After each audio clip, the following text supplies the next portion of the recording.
और दूसरी बात ये भी है कि गायत्री परिवार से जुड़ने वाला व्यक्ति हाईली इंटेलेक्चुअल, बहुत ज़्यादा मानसिक रूप से जो विकसित हो चुके होते हैं, उनकी समझ में बात सरलता से आ जाती है। लेकिन किसी विशेष पुराण के विषय में, किसी गान के विषय में, किसी नाम के विषय में बताने में सहजता सरलता होती है और उसको सहलता समझता व्यक्ति है और उन आयोजनों में विशेष भीड़ हो जाती। गुरुदेव ने कहा, बेटे हमें पांडव 5 चाहिए, 100 कौरव की आवश्यकता नहीं है।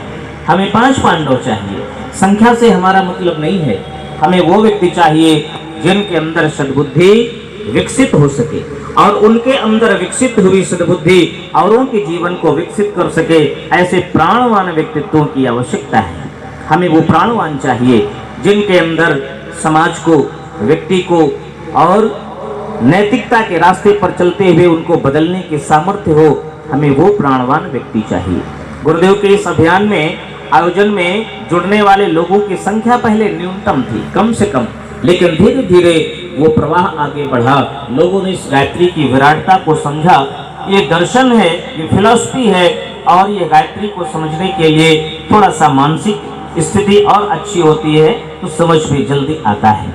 लेकिन विशेष बात यह है जो निवेदन करने योग्य है कि अन्य सारी विधाओं में हमें केवल सुन लेना है, बोल लेना है, लेकिन गायत्री परिवार, गुरुदेव ये कहते हैं कि इसे जीवन में उतारना पड़ेगा, ये करना पड़ेगा। गुरुदेव ने 18 ऐसे सूत्र सिद्धांत दिए और उन 18 सूत्र सिद्धांतों को जिसने अपने जीवन में आचरण के रूप में परिवर्तित किया, स्थापित किया, जीवन उनका बदला है। हम सब जिस गीत को सुन रहे थे, गायत्री के महामंत्र से जीवन के सब पाप हरो, ये गायत्री महामंत्र हमारे पिछले जन्म जन्मांतरों के, कल्प कल्पांतरों के, युग युगांतरों के जितने पाप ताप कलमश कषाय हैं उनको नष्ट करता है। और करते करते पीछे से हमारे जन्म जन्मांतरों के पाप को नष्ट करते करते वर्तमान तक हमें धैर्य रखना पड़ेगा। और जो वर्तमान के पाप ताप संताप हैं, व्यक्ति शॉर्टकट चाहता है। व्यक्ति चाहता है कि आज कुछ ऐसा चमत्कार हो जाए, आज कुछ ऐसा हम कर लें जिससे हमारे सभी पाप तुरंत नष्ट हो जाएं। वो चाहे जितने हमारे पूर्ववत के हों, चाहे जितने प्राचीन हों, चाहे जितने जन्मों के हों, एक क्षण में हो जाए। लेकिन गुरुदेव ने कहा, बेटे ये जीवन के पाप जिस प्रकार से जन्म जन्मांतरों से हमारा पीछा करते हुए संस्कार बनकर हमारे जीवन में आए हैं, उनको नष्ट करने की अगर कोई सामर्थ्य है तो वो उस महामंत्र में है जिसे हम सब गायत्री मंत्र कहते हैं। ये शॉर्टकट रास्ता हम क्षणिक में, त्वरित में अगर चाहते हैं तो संभव नहीं है। इसलिए जीवन के सभी पाप ताप संताप नष्ट होंगे। केवल अपना क्रम बनाए रखिए, क्रम जारी रखिए, इस मंत्र का जप निरंतर करते रहिए। यज्ञ और गायत्री 2 माध्यम ऐसे हैं हमारे जीवन के लिए, यदि हम इनका अपने जीवन में सदुपयोग करते हैं और उससे अपने जीवन को जोड़ते हैं तो निश्चित रूप से हमारे विगत जन्मों के पाप ताप संताप नष्ट होते हैं, नष्ट हो सकते हैं। वर्तमान शुद्ध और पवित्र बनते के साथ साथ हमारा भविष्य अर्थात अगले जन्म जन्मांतर भी हमारे शुद्ध और पवित्र दिव्य हो सकते हैं, जिसके लिए हम सब मोक्ष की बात करते हैं। गुरुदेव ने कहा, मोक्ष की बात बेटा इतनी आसान नहीं है। उन्होंने प्रैक्टिकल जीवन जिया और गुरुदेव ने कहा, जीवन में इस गायत्री को आचरण के रूप में परिवर्तित करना पड़ेगा।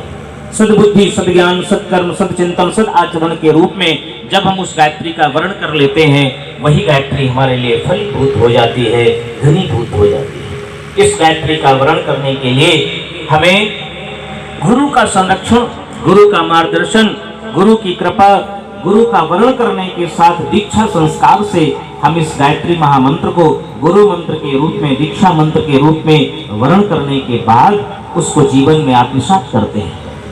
एक लोगों ने प्रश्न किया था, पंडित जी क्या हम गुरु किए बिना इस मंत्र का जप नहीं कर सकते? तो इस बात का समाधान हमने कहा जो गुरुदेव ने दिया है वही हम आपको बताए देते हैं। अपनी बात क्या कहें?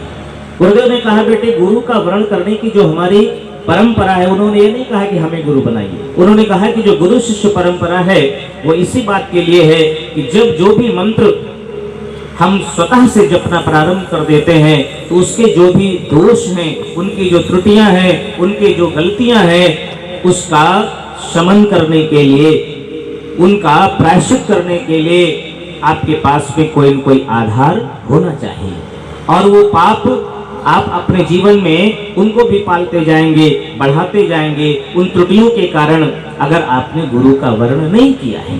गुरु का वर्ण कर लेने के बाद होता क्या है, जिस मंत्र का जप हम कर रहे हैं, अगर वो गुरु के द्वारा दिया हुआ, दीक्षा लिया हुआ मंत्र है, तो उसके जो प्रायश्चित की विधा है वो गुरु अपने गुण से, अपने तप से, अपनी साधना के बल पर आपकी उन त्रुटियों को शमन करता है, और आपको केवल उस मंत्र का जप का फल प्राप्त होता है। उसके दोष आपके गुरु नष्ट कर देता है, समाप्त कर देता है, विमोचित कर देता है।